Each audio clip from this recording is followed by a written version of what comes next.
Hello student, हम क्रिया से संबंधित प्रश्नों की प्रैक्टिस कर रहे हैं। हमारा पहला प्रश्न है, यानी 50वां प्रश्न है। निम्नलिखित प्रश्न में 4 विकल्पों में से उस विकल्प का चयन करें जो क्रिया के भेद वाला सही विकल्प हो। तो हमारा वाक्य दे रखा है, शिक्षक ने विद्यार्थी से पुस्तक पढ़वाई। तो इसमें किस प्रकार की क्रिया है? ऑप्शन दे रखे हैं, प्रेरणार्थक क्रिया, नाम धातु क्रिया, पूर्वकालिक क्रिया या संयुक्त क्रिया। तो विद्यार्थी से पुस्तक पढ़वाई शिक्षक ने, तो ये प्रेरणार्थक क्रिया है। ऑप्शन हमारा ए हो जाएगा। अगला प्रश्न है, ऐसी क्रियाएं जिनके प्रयोग से वह पता चले कि कर्ता स्वयं कार्य न कर करके किसी और से कार्य करवा रहा है, यह कार्य करने की प्रेरणा दे रहा है, तो उसे हम प्रेरणार्थक क्रिया कहते हैं।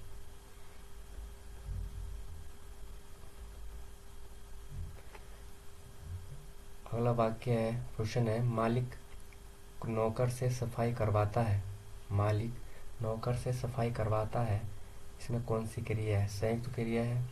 ऑप्शन बी प्रेरणार्थक क्रिया है, पूर्वकालिक है या सामान्य क्रिया है। तो नौकर से सफाई करवाता है मालिक, तो स्वयं न करके नौकर से काम करवा रहा है, तो ये प्रेरणार्थक क्रिया होगी। प्रेरणार्थक क्रिया, ऑप्शन बी। अगला प्रश्न है,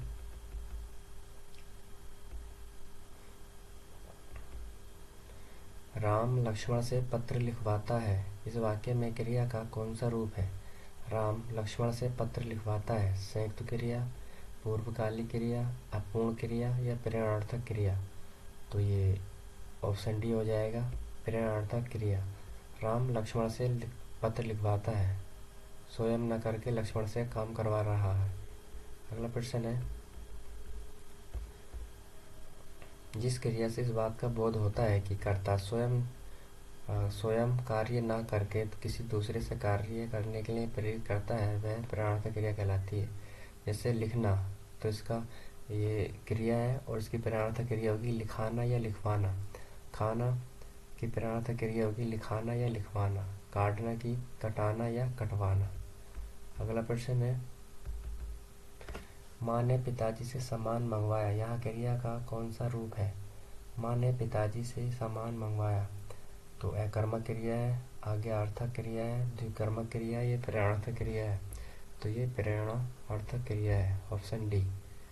माँ ने पिताजी से सामान मंगवाया।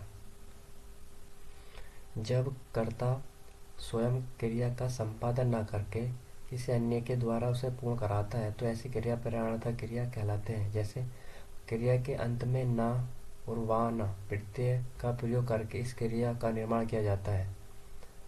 जैसे हटवाना, पकवाना, मंगवाना, जागना या सुलाना, जगाना। जागना मूल क्रिया हो जाएगी, जागाना प्रेरणार्थक क्रिया हो जाएगी।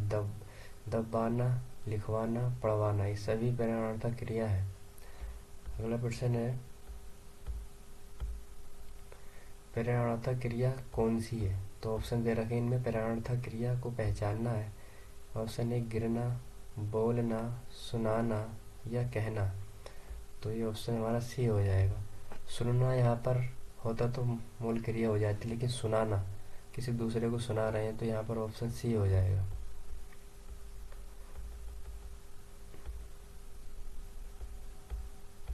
कुछ शब्दों के उदाहरण दे रखे हैं। प्रेरणार्थक मूल धातु, प्रेरणार्थक रूप और द्वितीय प्रेरणार्थक रूप।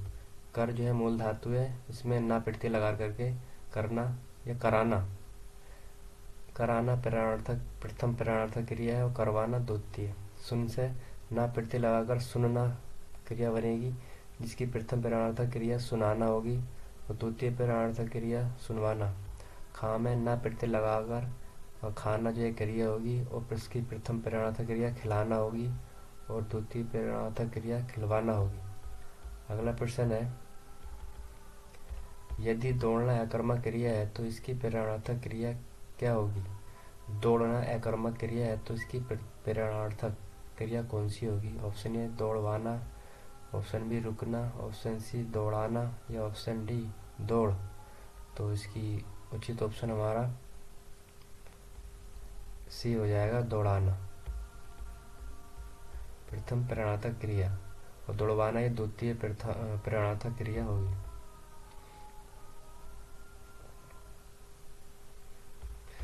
दौड़ना एक अकर्मक क्रिया जिसकी प्रेरणार्थक क्रिया दौड़वाना द्वितीय दौड़वाना होगी। और प्रेरणार्थक क्रियाएं अकर्मक सकर्मक दोनों क्रियाएं से बनती है। आना लाना वाना जोड़ने से प्रेरणार्थक क्रिया बनती है। जैसे उठना क्रिया है, उठवाना प्रेरणार्थक क्रिया है। सोना सुलवाना, पीना पिलवाना, दौड़ना दौड़ाना या दौड़वाना। अगला प्रश्न है, निम्न में प्रेरणार्थक क्रिया कौन सी है? उठना, उड़ना, दिलाना या चलना। तो इसका उचित ऑप्शन हो जाएगा हमारा ऑप्शन सी, दिलाना। ये प्रेरणार्थक क्रिया की प्रथम प्रेरणार्थक क्रिया है।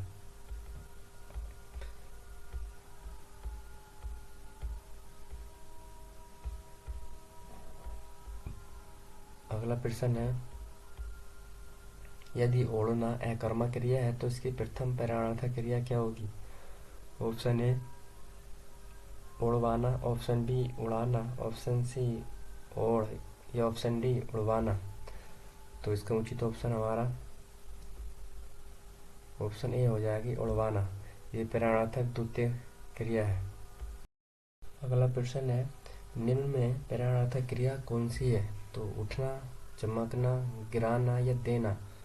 तो यहाँ पर उठना, चमकना, देना ये खुद स्वयं कार्य हो रहा है और यहाँ पर किसी से करवाया जा रहा है। गिराना किसी चीज़ को गिरा रहा है तो ऑप्शन हमारा सी हो जाएगा। यहाँ किसी दूसरी वस्तु का बोध हो रहा है। अगला प्रश्न है,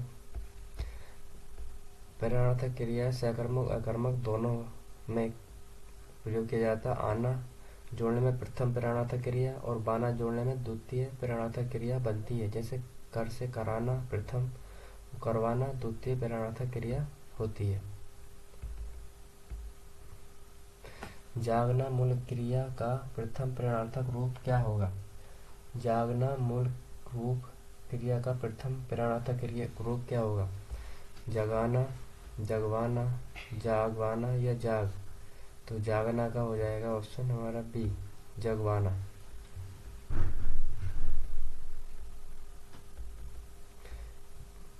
ये मूल क्रिया है प्रेरणार्थक क्रिया की प्रथम और द्वितीय प्रेरणार्थक क्रिया ये है। तो ऑप्शन शब्द रखें, करना का कराना होगा और द्वितीय प्रेरणार्थक क्रिया करवाना।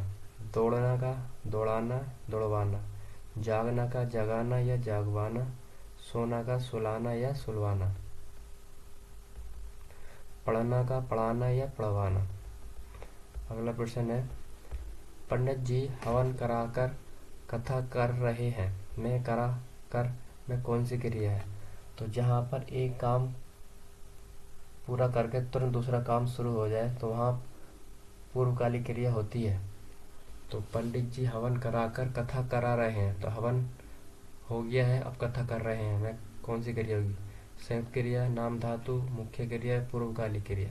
तो वहाँ पर पूर्वकालिक क्रिया होगी। जब एक काम खत्म होने के बाद तुरंत दूसरा काम शुरू हो जाए वहाँ पूर्वकालिक क्रिया होती है। जब कर्ता एक क्रिया समाप्त कर उसी क्षण दूसरी क्रिया में प्रवृत्त होता है यानी शुरू हो जाता है, तब वह पहली क्रिया पूर्वकालिक क्रिया कहलाती। जैसे जिसने नहाकर भोजन किया, इसमें नहाकर पूर्वकालिक क्रिया है क्योंकि इसमें नहाने की क्रिया की समाप्ति के साथ ही भोजन करने की क्रिया शुरू हो जाती है।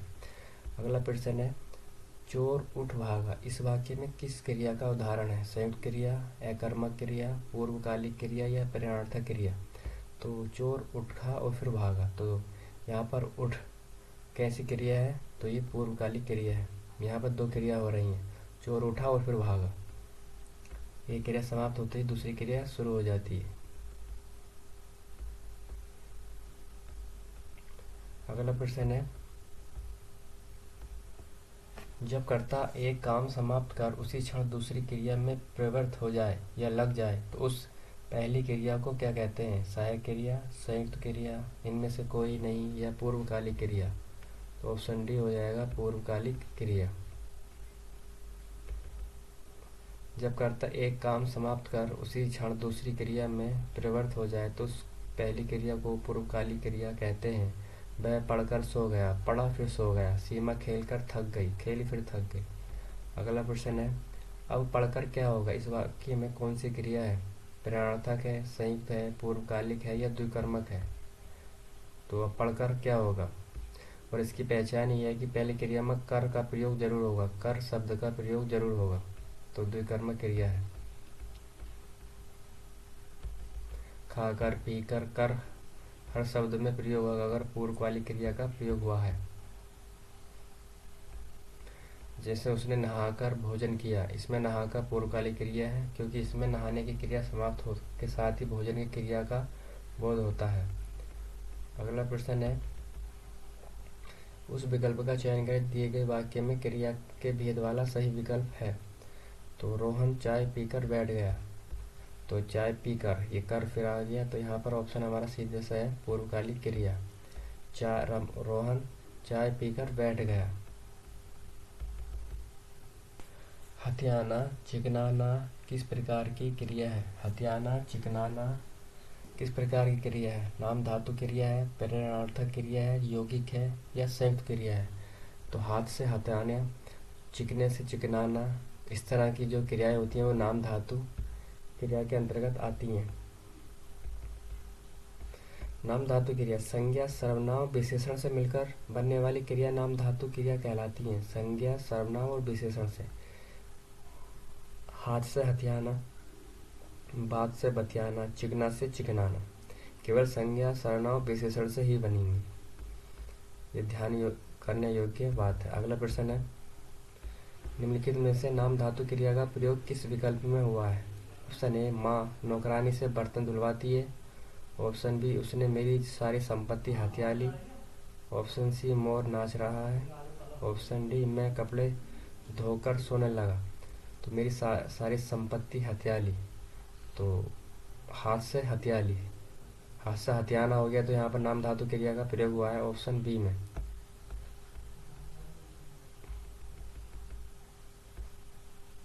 अगला प्रश्न, संज्ञा सर्वनाम से बनने वाली धातु क्रियाओं को नाम धातु क्रिया कहते हैं। संज्ञा सर्वनाम या विशेषण से बनने वाली धातु क्रिया को नाम धातु क्रिया कहते हैं। जैसे हाथ से हथियाना, लाश से लतियाना, गर्म से गरमाना। अगला प्रश्न है, जो क्रिया संज्ञा विशेषण से बनती है उसे क्या कहते हैं? मूल धातु, नाम धातु, संयुक्त धातु या द्विकर्मक धातु? तो उसे नाम धातु कहते हैं। निराश होना विशेषण और क्रिया, निराश विशेषण है और होना क्रिया है। लाठी मारना संज्ञा प्लस क्रिया। कौन सा संयुक्त क्रिया का भेद नहीं? अवकाश बोधक, ऑप्शन बी निश्चय बोधक, ऑप्शन सी नित्य बोधक या ऑप्शन डी नाम बोधक? तो संयुक्त क्रिया का भेद ऑप्शन डी नाम धातु नहीं है, बल्कि अवकाश बोधक, निश्चय बोधक, नित्य बोधक ये संयुक्त क्रिया के उदाहरण हैं। अगला प्रश्न है, तुम्हें कार बिल्कुल नहीं मिलेगी। तुम्हें कार बिल्कुल नहीं मिलेगी। ऑप्शन दे रखे हैं निश्चय अर्थक, ऑप्शन बी आज्ञा अर्थक, ऑप्शन सी सामर्थ्य सूचक या ऑप्शन डी संकेत अर्थक। ये संयुक्त क्रिया के भाग हैं, तो उसमें कौन सी क्रिया है? तुम्हें कार बिल्कुल नहीं मिलेगी, तो ऑप्शन ए निश्चयार्थक क्रिया है। अगला प्रश्न है, निश्चयार्थक वृत्ति क्रिया के जिस रूप में सत्य या असत्य की जांच की जा सकती है, अर्थात क्रिया सूचना प्रदान हो, वहाँ पर निश्चयार्थक क्रिया होती है। अगला प्रश्न है, निम्नलिखित में से उस विकल्प का चयन करें जो क्रिया के भेद वाला सही विकल्प हो। वह मेरे घर आया करता था। ऑप्शन ए नाम धातु, संयुक्त क्रिया, सामान्य क्रिया या प्रेरणार्थक क्रिया? तो आया करता था, तो यहाँ पर दो क्रियाएं हैं, तो ऑप्शन बी संयुक्त क्रिया।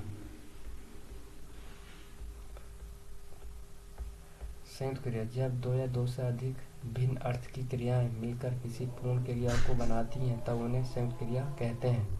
अगला प्रश्न है, इनमें से किस वाक्य में सजातीय क्रिया का प्रयोग हुआ है? सजातीय क्रिया का, ऑप्शन ए जीना एक कला है, ऑप्शन बी पक्षी डाल पर चहचहाते हैं, ऑप्शन सी वह अनेक बोलियां बोलता है, ऑप्शन डी राम खेल कर चला गया। तो यहाँ पर बोलियां बोलता है, तो ये सजातीय क्रिया है। ऑप्शन हमारा सी हो जाएगा यहाँ। वे सजातीय क्रियाएं वे क्रियाएं जहाँ कर्म और क्रिया दोनों एक ही धातु से बनकर साथ साथ प्रयुक्त होती हों। कर्म और क्रिया दोनों एक ही धातु से बनकर साथ साथ प्रयुक्त होती हों, उन्हें सजातीय क्रिया कहा जाता है। जैसे हमने खाना खाया। अगला प्रश्न है, राम ने खाना खाया होगा में कौन सी क्रिया है? अपूर्ण। इसमें वाक्य पूछा है, ना कि क्रिया। हाँ, क्रिया का ही जो है काल होता है, तो सही है। राम ने खाना खाया होगा, खाया होगा में कौन सी क्रिया है? अपूर्ण भूत, संदिग्ध भूत, हेतु भूत या संभूत। तो खाना खाया होगा, तो ऑप्शन बी संदिग्ध, यहाँ पर संदिग्ध है, ऑप्शन बी। अगला प्रश्न है, सड़कें चौड़ी बनाई गई, इसमें चौड़ी क्या है? सहायक कर्ता, पूरक, मुख्य कर्ता या पूरक कर्ता। तो सड़कें चौड़ी, तो चौड़ी यहाँ पर पूरक है, ऑप्शन।